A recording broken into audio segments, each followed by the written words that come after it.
So I kind of wanted to come on here and do a video on my background because a few months ago I shared a video and I was kind of down in the dumps that day. It was a day that I was really struggling with my infertility.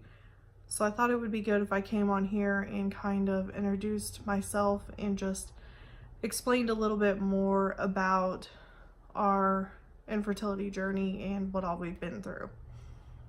My name is Justine. I'm 29 years old and I will actually be 30 in 10 days from today. So the big 3-0.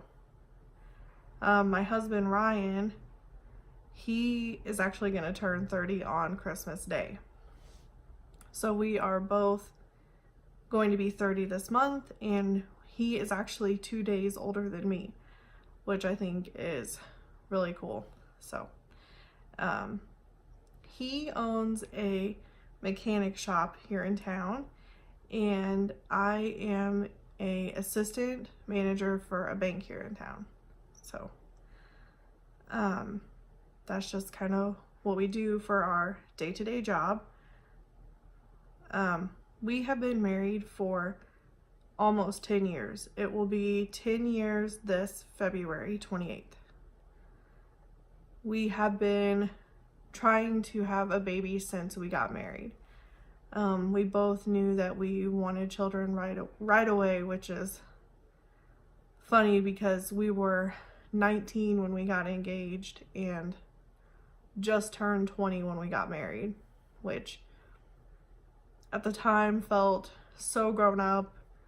And I know I'm only getting ready to turn 30, but even looking back on being 20 and newly married, we seemed so young.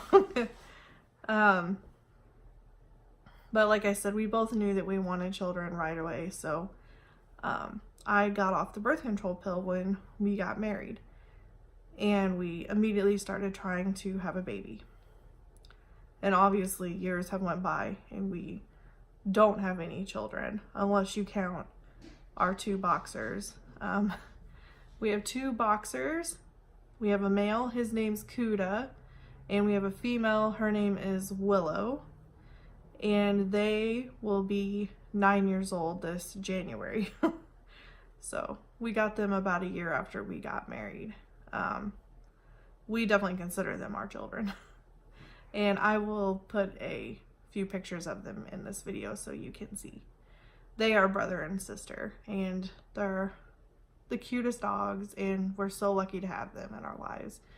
It's like that saying goes, you know, humans don't deserve dogs because their love is just so amazing all the time, and I'm just so grateful for them. We have been trying to have a baby for almost 10 years now. We moved to North Dakota, I think it was 4 or 5 years ago, because my husband wanted to try the oil field, and I couldn't stand to be apart from him, so I moved out there with him, and I actually got a job at the bank that I'm working for now. And I moved out there and we got an apartment, and we lived out there for almost a year.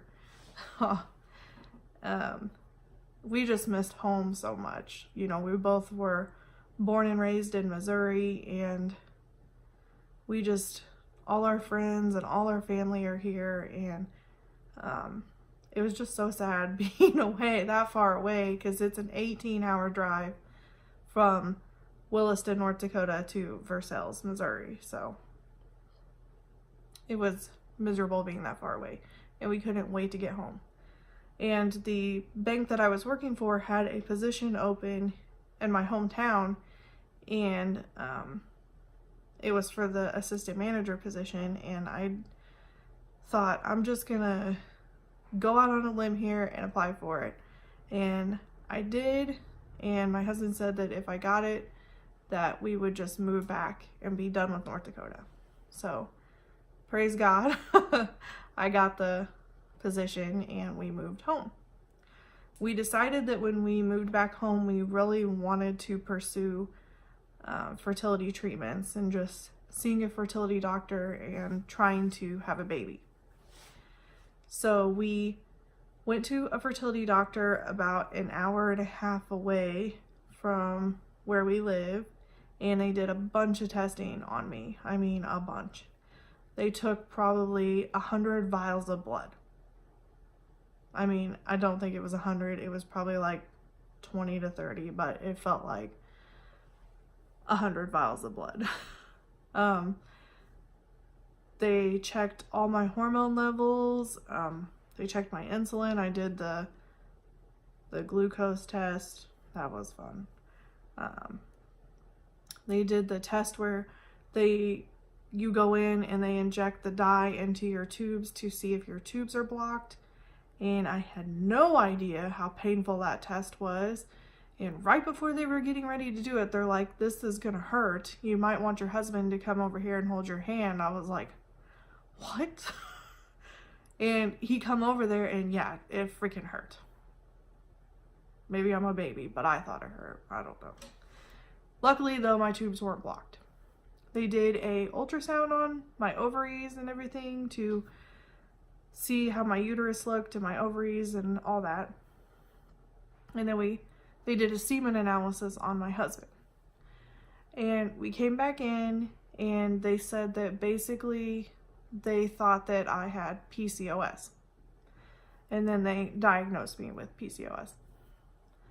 They had seen some cysts on my ovaries and my hormone levels were low in some areas and higher in others that led them to believe that I had PCOS. I'm assuming that if you're watching this video, you probably know what PCOS is, but it stands for polycystic ovarian syndrome.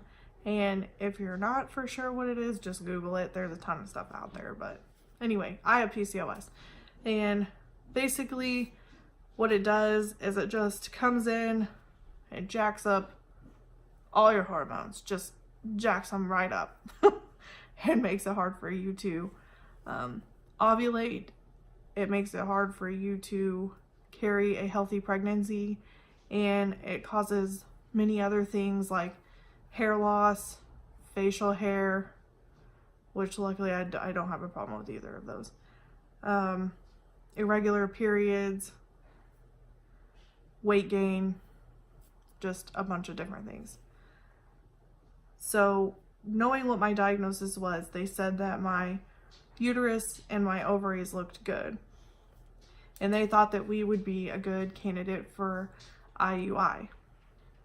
And that's where they put you on metformin is what I took, and it's to help you ovulate. So I started taking metformin, which if you've ever took metformin, I did not enjoy it.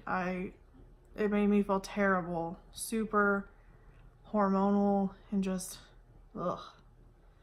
But I took metformin, and then you test every day to see if you're ovulating, and on your peak ovulation day you go back into the fertility clinic and they take a semen analysis from your partner and they wash it to get all the bad sperm out, and then they take a catheter and through you and they shoot it right up through the catheter so that it's all up by your eggs, so that way you have a higher chance of getting pregnant so they don't all have to travel.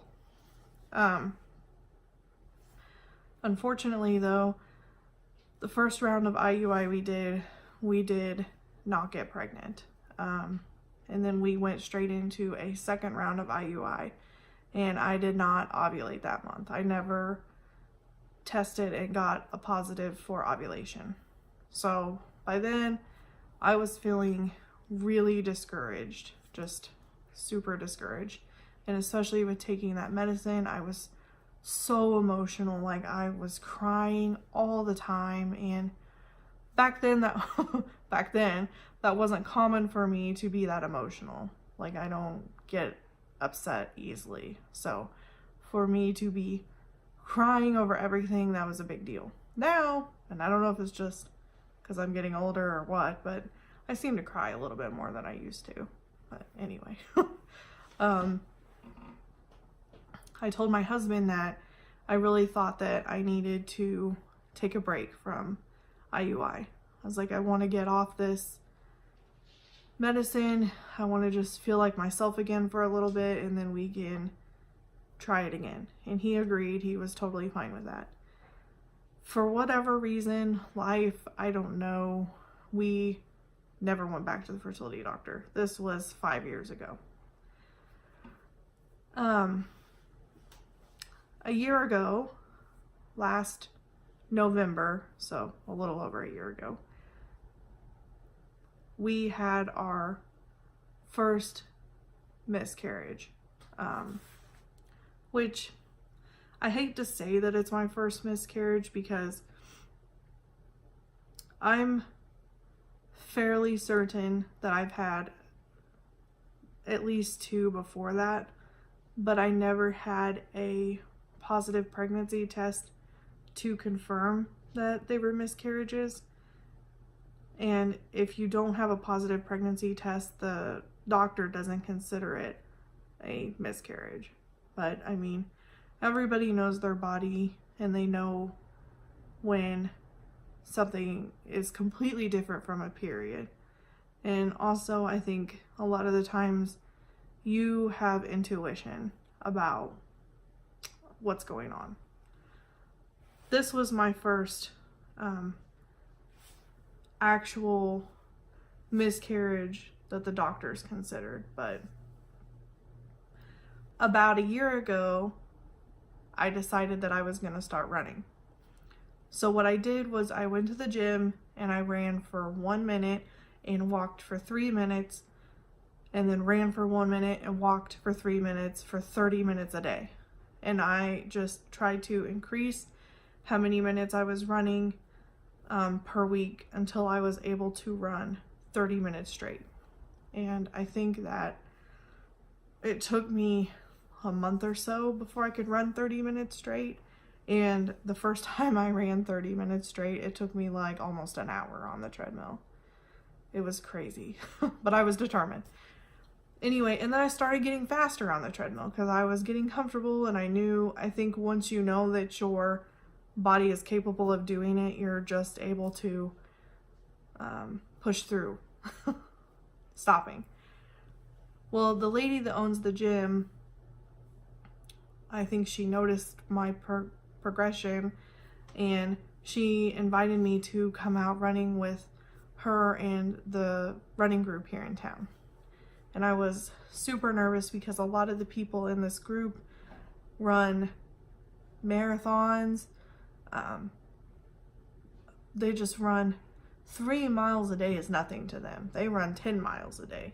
So it was a little intimidating, but I also felt really excited that they had invited me. So I went, and I don't think I even ran a half a mile. But I met up with a lady who had just come out of back surgery, and she had been a runner for years. So she was kind of starting over again, and me and her started meeting up every day. And I eventually got to the point where I was running 3 miles a day, and I was not a fast runner though, at all. But I was running, I think it was around 40 minutes it would take me to run 3 miles. The most miles I ever ran were 8 miles, and that was so amazing. And I think I ran it in like 2.5 hours, which is a long time. People run a marathon in that amount of time. That's like 20 miles. But I just was feeling so good because I was pushing my body to run all these miles, and I had never been a runner before, and all of a sudden I was, and I just started losing weight finally. And my weight is something that I have struggled with since I got off birth control pills. Basically since I got married. I just really started to gain weight and just have trouble losing it. And pretty much since I've turned 20, I have done every diet in the book. I mean, every diet in the book. And I exercise all the time. Even for being a bigger person, I would say that I'm pretty in shape.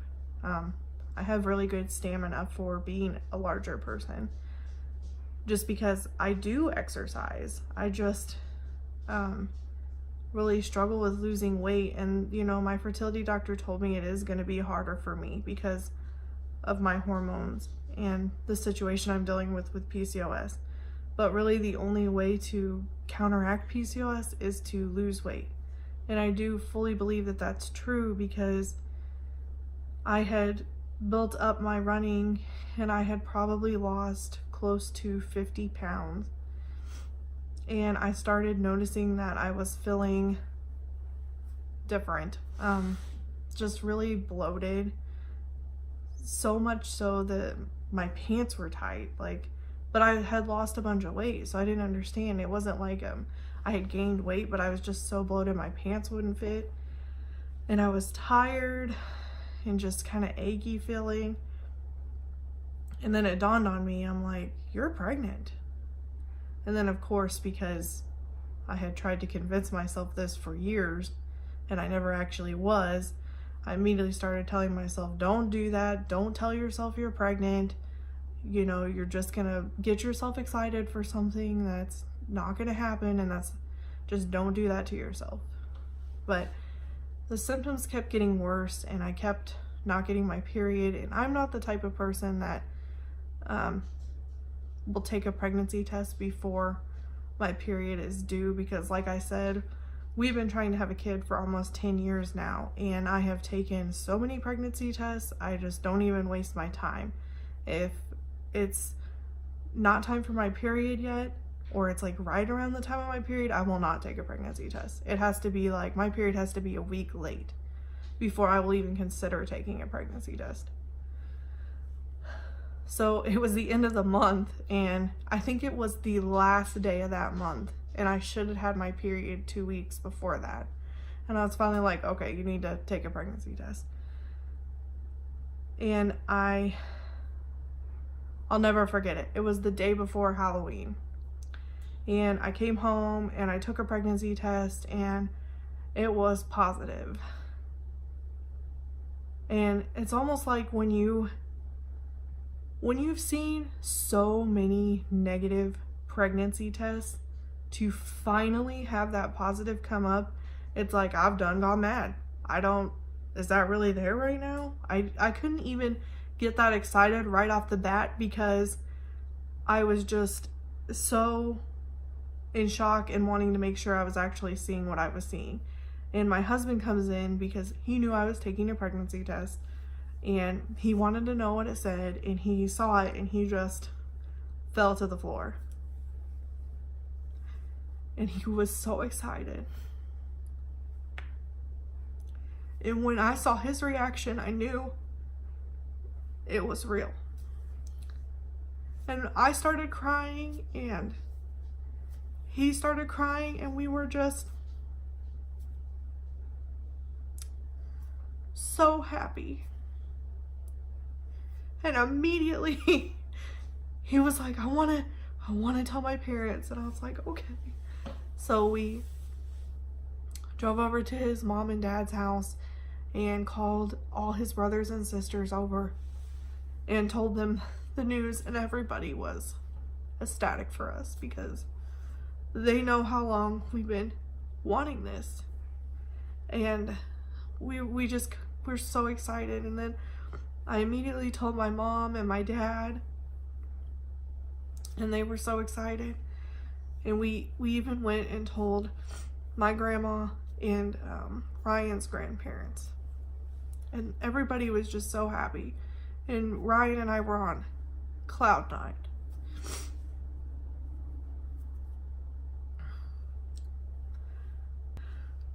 We went to our doctor's appointment, and they did a ultrasound, and the tech was just really quiet and not really saying anything. And then she called in another tech, and that tech was really quiet, not saying anything. And finally she was like, well, if you want to go ahead and get dressed. So I got dressed and I come out, and she goes, we're going to go ahead and send you to see your doctor today. And my heart just dropped to my stomach. I don't even think justifies how I felt at that moment, but I knew when she said that it wasn't good news, because we were not scheduled to go see our doctor that day. So we went out to the waiting room because my mom was with us, and we tell her that we have to go see the doctor, and I can just see the look on her face too, you know. But we're all trying to keep it together, and we go up and we're sitting in the waiting room, and I just lose it. I'm just upset and emotional because I know what's coming. And, you know, there's people in the waiting room, and I just look like a crazy person, but it's just one of those pains that you don't care if there's 1,000 people in that waiting room. You can't help but to be upset. And we went into the doctor's office, and I just remember the nurse that came in to check my heartbeat for whatever reason. She puts her stethoscope up to my heart, and she's listening, and she goes, oh my gosh, your heart is beating so fast. And I just remember thinking, well, yeah, I know I'm not going to get good news. Obviously, my heart's going to be beating fast. This is not an ideal situation. Anyway, the doctor came in and told us that there was no heartbeat and that it was not a viable pregnancy. And I can't really tell you what all else she said. I was very emotional. But basically, you know, we were gonna have a miscarriage. And she said that I had a choice of whether I wanted to have a D&C, which is where they go in and they remove everything with a vacuum, or I could have a natural miscarriage. And I immediately was like, no, I want to have a natural miscarriage. And she said that's fine, that I would just have to go in every week and get my blood drawn to make sure that my HCG levels were dropping. Because if they didn't get to a certain point, then that meant that I wouldn't have got rid of everything naturally, and I could have a risk of an infection, and I would have to go in for a D&C. But I told her I wanted to have a natural miscarriage, so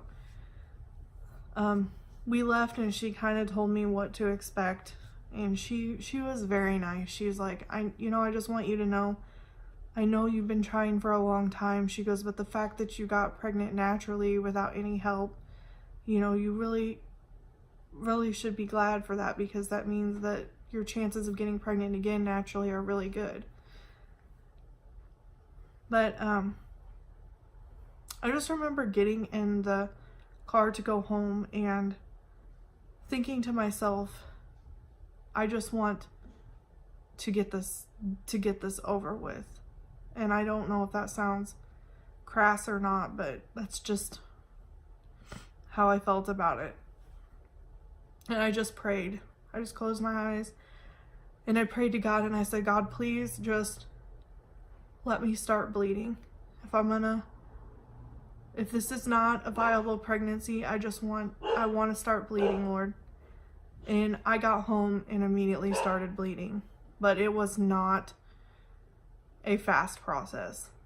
My miscarriage took a total of 6 weeks, and it was painful, extremely painful. And I had to go in every week and get my blood drawn. It was a very long, just awful process. And I know that everybody's different and every body's different when they're going through this, but for me, that's how it went, and it was just not fun. Emotionally, I would say that first week was extremely difficult on myself and my husband. But after that, it's almost like you just shut down and you don't let yourself think about it and you don't let yourself go there. You just turn it off. And I did for a long time. I would say that around the 1 year mark of when we got that first positive pregnancy test is when it really started to affect me. That's when I really started to struggle with it for whatever reason. But luckily for me, I have a lot of really positive, uplifting friends in my life and some amazing ladies that pray for me and with me. That has really helped me. And also my husband and I can talk to each other and let each other know how we're feeling, and that helps. So I'm really grateful for all the people I have in my life that I can lean on. But since we're about a year out from our miscarriage, we've really decided that we would like to pursue IVF. Like I said, we're going to be 30 years old, and it's not necessarily that we don't have time, but we don't have as much time as we did. So we just feel like this is where we're at this point. So in January, we are going to be going to the fertility doctor again and starting the process for in vitro. And I am really looking forward to it. I know that it is a long process and there's a lot to it and a lot of hormones and shots and all that, but I really do think this is going to give us our healthy baby. There is nothing wrong with my uterus. I just have issues with ovulation, and I really think that if we can do in vitro and get a healthy egg from me and then get sperm from my husband and put it together and then they put it back inside of me, that we're gonna have a healthy pregnancy and a healthy baby. And I'm really looking forward to starting this process. So we will definitely be filming that and sharing that whole process, which I think is going to be amazing for us to look back on one day. And also I just want to share it because there are a lot of women on YouTube that I watch that have been through in vitro and infertility, and it inspires me and motivates me, and I just feel like if I can do that for somebody else, then that's amazing. And that's just my whole goal here, is to help people see that this is a lot more common than people realize, and a lot of people struggle with this, but there is a support group out there, and there are people out there who are going through this and want to share their stories and just be a positive light for infertility. And I just think if I can do that, then that's amazing. So that's why I want to share this. Also, I am going to be getting a Peloton next week, and I'm really excited about that. I really want to focus on losing some weight, especially before we do start in vitro. So I am going to film updates on my Peloton and also kind of my nutrition plan to keep me accountable, and also just to help myself be more fertile and healthy when it comes time for the embryo transfer.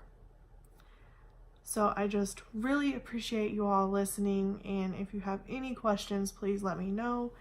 And I'm just looking forward to sharing our story. So thank you.